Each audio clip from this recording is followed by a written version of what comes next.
Good morning, everyone. So, today we are going to start a new poem, Rain on the Roof. Rain on the Roof मतलब छत पर बारिश. Roof यानी छत.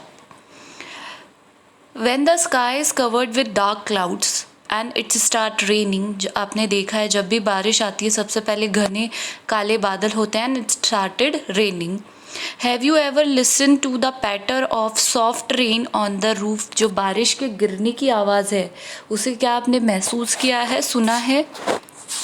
What thoughts flashed through your mind? आपके दिमाग में कौन से विचार आते हैं, थॉट्स आते हैं As you heard this melody of nature? Melody मतलब ये म्यूज़िक है नेचर का, ये आपको कैसा लगता है? Read the poem and find out what the poem dreamed of while listening to the rain.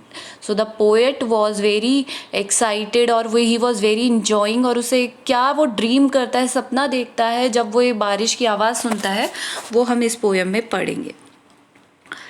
When the humid shadows hover, मतलब यहाँ पे जो पोएट है वो कहना चाह रहे हैं कि जो ह्यूमिड शेडोज़ है मतलब जो नम बादल है जिनसे बारिश होती है, होवर मतलब ऊपर मंडराने लगते हैं.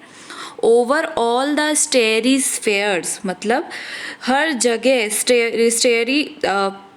स्फेयर्स मतलब ग्रुप ऑफ जो स्टार्स है, आकाश में जो तारों का समूह है. एंड द मेलंकॉली डायरेक्टनेस, मतलब जो उदासी भरा उनका जो रूप है उसके थ्रू वो ये कहना चाहते हैं जेंटली वीप्स इन रेनी टीयर्स, मतलब जो रेनी टीयर्स के रूप में वो क्या करते हैं, अपने जो आंसुओं को हमारे ऊपर उसकी बारिश करते हैं. तो यहाँ पर द पोएट वांटेड टू से इन अ वेरी फिगरेटिव लैंग्वेज में वो ये कहना चाहते हैं describing the coming of the rain, किस तरीके से रेन आती है. He says that when clouds hover in the sky, जब clouds आते हैं स्काई में, it gets dark and start raining. क्या हो जाती है, रेनिंग स्टार्ट हो जाती है.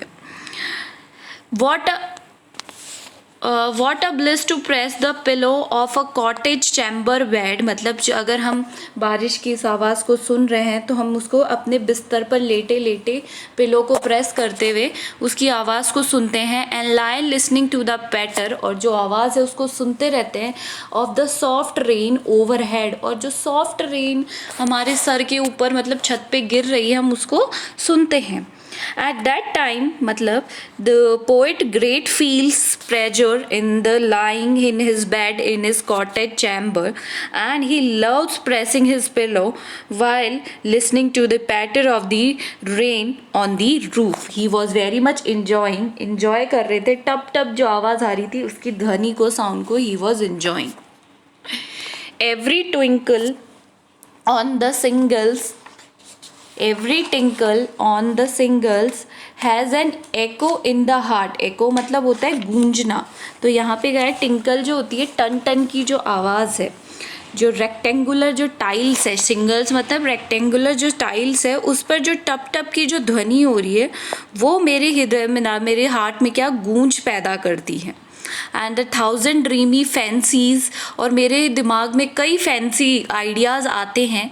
Into busy being start and the 1000 recollection मतलब मेरी मेमोरीज, जो बहुत सी कल्पनाओं में मैं क्या हो जाता हूँ, खो जाता हूँ, क्योंकि मैं बहुत ज़्यादा व्यस्त रहने वाला आदमी बीइंग, तो मैं इसकी आवाज़ सुनकर जब मैं अकेला होता हूँ खो जाता हूँ.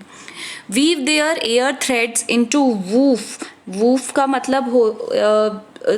मतलब होता है वेफ्ट, मतलब जो थ्रेड्स होते हैं लूम के, जो बाना होता है वो. As I listen to the patter on the rain upon the roof, वो कहना चाहते हैं कि at that moment his otherwise busy mind is lost in many imagination, lots of memories come to him and he is surrounded by them. उनके दिमाग में बहुत सारी मेमोरीज आ जाती है and he is very much surrounded by them. Now in memory comes my mother, अब जो मेमोरी है उसमें कौन आते हैं, मेरी मदर आती हैं. And now in my memory comes my mother, कौन आती है मेरी, जो सपनों में मेरी mother. As she used in years agone, जिनकी याद मुझे आती रहती है, जिस प्रकार से वो मेरे सपनों में आती थी. To regard the darling dreamers, ere she left them till the dawn, मतलब उन्होंने मुझे अकेला छोड़कर वो मुझे चली गई थी। Oh I feel her fond look on me, और मदर थी तो वो बहुत ही प्यार से मेरी तरफ देखती थी।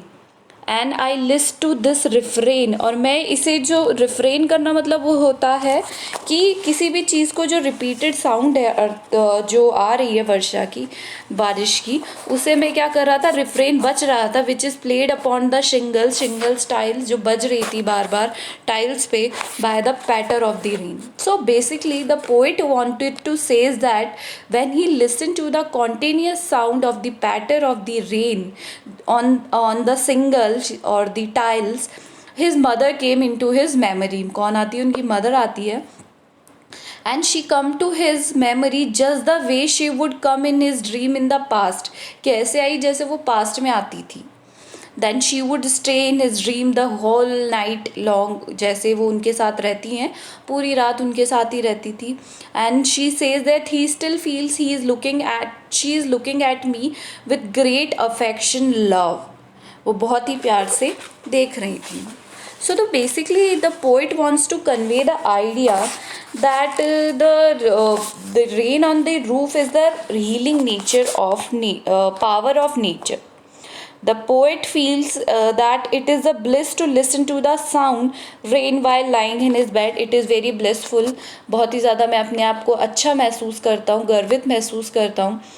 And the tinkle of the night, जो रेन की टिंकल की आवाज़ है, that brings me the memory of my mother, जिनसे मेरी मदर की मेमोरीज होती है। The memories are created in his mind as he listens to the sound of the rain drops falling on his roof. So basically we have completed our poem Rain on the Roof. Do the explanation of all 3 paragraphs and question answers also. This is all for today. Thank you.